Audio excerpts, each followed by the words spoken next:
17 IPS அதிகாரிகள் பணியிட மாற்றம் செய்யப்பட்டுள்ளனர். சிலை கடத்தல் தடுப்பு டிஜிபி சைலேஷ்குமார் யாதவ் இடமாற்றம் செய்யப்படுவதாக தமிழக அரசு தற்போது அறிவித்திருக்கிறது. கடந்த வாரம் விஸ்வநாதன் ஓய்வு பெற்ற நிலையில் அவர் பொறுப்பு குறித்து வந்த காவலர் வீட்டு வசதி வாரிய டிஜிபியாக சைலேஷ்குமார் யாதவ் நியமனம் செய்யப்பட்டிருக்கிறார். சிலை கடத்தல் தடுப்பு பிரிவின் ஐஜி தினகரன் சைலேஷ்குமார் வகித்து வந்த கூடுதல் பொறுப்பை கவனிப்பார் என்ற ஒரு அறிவிப்பையும் தமிழக அரசு தற்போது வெளியிட்டிருக்கிறது. மொத்தம் 17 IPS அதிகாரிகள் தற்போது பணியிட மாற்றம் செய்யப்படுவதாக தமிழக அரசு அறிவித்திருக்கிறது.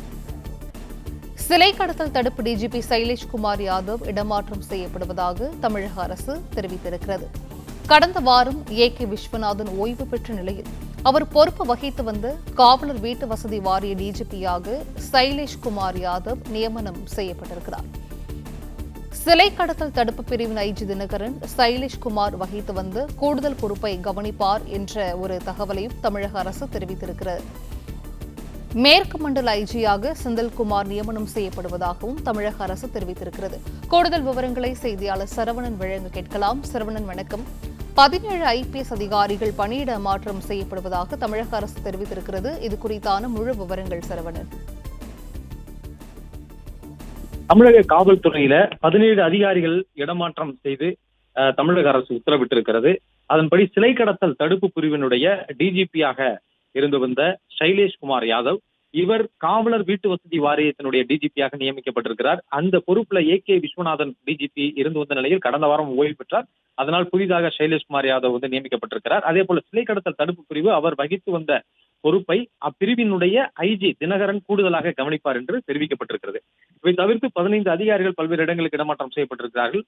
அதில் செந்தில்குமார் IPS இவர் மேற்கு மண்டலத்தினுடைய ஐஜியாக, அதாவது கோவை அந்த மண்டலத்தினுடைய ஐஜியாக நியமிக்கப்பட்டிருக்கார். மண்டலத்தினுடைய ஐஜியாக இருந்து வந்த பவானீஸ்வரி இடமாற்றம் செய்யப்பட்டு காவல்துறையினுடைய விரிவாக்க ஐஜி, எஸ்டாப்ளிஷ்மெண்ட் விரிவாக்க ஐஜியாக அவர் நியமிக்கப்பட்டிருக்கிறார். அதே போல இந்த பிரிவுல அந்த காவல்துறை விரிவாக்கத்தில் ஐஜியாக இருந்து வந்த ரூபேஷ்குமார் மீனா திருநெல்வேலி மாநகர காவல் ஆணையராக இவர் நியமிக்கப்பட்டிருக்கிறார்.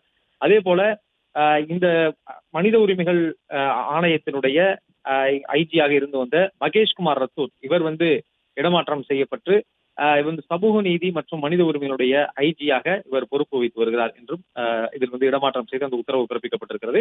அதே போல குற்றப்பிரிவினுடைய ஐஜியாக இருந்த ராதிகா இடமாற்றம் செய்யப்பட்டு சென்னை காவல்துறையில் இருக்கக்கூடிய மத்திய குற்றப்பிரிவினுடைய கூடுதல் ஆணையராக நியமிக்கப்பட்டிருக்கிறார். அந்த பொறுப்புல கூடுதல் ஆணையர் மத்திய குற்றப்பிரிவு பொறுப்பை வகித்து வந்த செந்தில்குமாரை இடமாற்றம் செய்யப்பட்டு இவர் குற்றப்பிரிவினுடைய ஐஜியாக நியமிக்கப்பட்டிருக்கிறார். அதே போல காவல்துறை நலன் ஐஜி நச்மல் கூட இடமாற்றம் செய்யப்பட்டு நவீனமயமாக்கல் பிரிவுக்கு மாற்றப்பட்டிருக்கிறார். அதே போன்று திருநெல்வேலியில காவல் ஆணையராக இருந்த மூர்த்தி இவர் இடமாற்றம் செய்யப்பட்டு திருநெல்வேலி சரக டிஐஜியாக நியமிக்கப்பட்டிருக்கிறார். திருநெல்வேலியில இதற்கு முன்பு டிஐஜி தான் காவல் ஆணையராக இருந்தால் தற்போதுதான் அந்த பொறுப்பு உயர்த்தப்பட்டு ஐஜி ரேங்கில் இருக்கக்கூடிய அதிகாரிகள் காவல் ஆணையராக நியமிக்கப்பட்டிருக்கிறார்கள். அதே போல திருநெல்வேலி சரக டிஐஜி பர்வேஷ்குமார் இவர் இடமாற்றம் செய்யப்பட்டு இவர் சென்னை இணை ஆணையராக நியமிக்கப்பட்டிருக்கிறார். கிழக்கு மண்டல இணை ஆணையராக அவர் நியமிக்கப்பட்டிருக்கிறார். அதே போன்று கிழக்கு மண்டல இணை ஆணையராக சென்னை காவல்துறையில இருந்து வந்த இவர் வடக்கு மண்டல இணை ஆணையராக இருந்து வந்த அபிஷேக் தீக்ஷித் இடமாற்றம் செய்யப்பட்டு ரயில்வேக்கு மாற்றப்பட்டிருக்கிறார். இப்படி மொத்தமாக 17 அதிகாரிகள் இடமாற்றம் செய்து தமிழக அரசு உத்தரவிட்டிருக்கிறது.